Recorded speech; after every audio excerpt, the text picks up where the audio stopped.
మీ అందరికీ తెలుసు బిత్తిరి సత్య అనే ఒక పర్సన్ ఉన్నారు, సినిమాల్లో ఇంటర్వ్యూలో మనం చూస్తుంటాం. ఆయన మధ్య ఏదో మందు కొట్టి నోరు జారి భగవద్గీతని ఆయన కొంచెం కించపరచడం జరిగింది. అయితే వారికి ఉన్న అవగాహన లోపం కావచ్చు. ఆయన హిందువే, ఆయనకి భగవద్గీత శ్లోకాలు తెలుసని ఆయన చెప్పాడు. కాకపోతే ఆయన మన రాష్ట్రీయ వానర సేన కేశవ రెడ్డి గారు ఫోన్ చేసినప్పుడు కొంచెం పెడసరగా మాట్లాడి తర్వాత మళ్ళీ క్షమాపణ చెబుతూ ఏదో వీడియో చేశారు.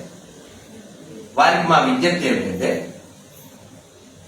మీరు హిందువే కాబట్టి ఒకసారి భగవద్గీత చదివి, మీకు ఎటువంటి బ్యాడ్ హ్యాబిట్స్ ఉండొచ్చు కానీ మీరు హిందువే, అది కూడా మీరు చెప్పుకున్నారు కాబట్టి మేము మీకు విజ్ఞప్తి చేసేది ఏంటంటే, చక్కగా మీడియా ముందుకు వచ్చి మీరు అందరికీ చెప్పండి, భగవద్గీత మన పవిత్ర గ్రంథం.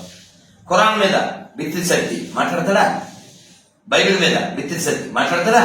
కదిరి కృష్ణ మాట్లాడతాడా? మాట్లాడరు. మాట్లాడితే ఏమొద్దో వాళ్ళకి తెలుసు. అలా హిందువులు చేయగలిగితే వీళ్ళు కూడా మాట్లాడరు. కానీ నేనేమంటా అంటే, బిత్తిరి సత్తి జ్ఞానం ఉన్నవాడు, పేరు బిత్తిరి సత్తి అవచ్చు కానీ అది పేరు ఏదో మహేష్ ఏదో ఉంది.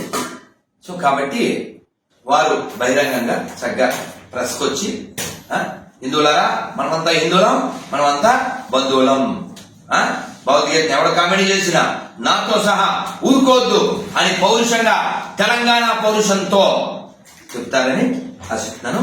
జై శ్రీరామ్, జై రాష్ట్రీయ వానర సేన.